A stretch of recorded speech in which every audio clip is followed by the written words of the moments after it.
ما امروز فاقد امت اسلامی هستیم.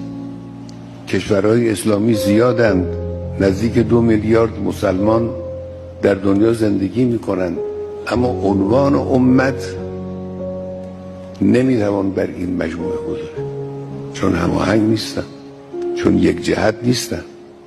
امت یعنی مجموعه انسانهایی که در یک جهت به سوی یک هدف با یک انگیزه دارن حرکت میکنن. ما اینجور نیستیم، ما متفرقیم.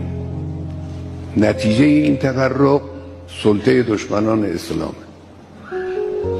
نتیجه این تفرق این است که فلان کشور اسلامی احساس میکنه اگر بخواد خودش رو نگه داره باید تکیه کنه با آمریکا. اگه متفرق نبودیم این نیاز احساس نمیشد. ما میتوانستیم پشت در پشت هم، دست در دست هم از امکانات یکدیگر استفاده کنیم و هم کمک کنیم، یک واحد رو تشکیل بدیم.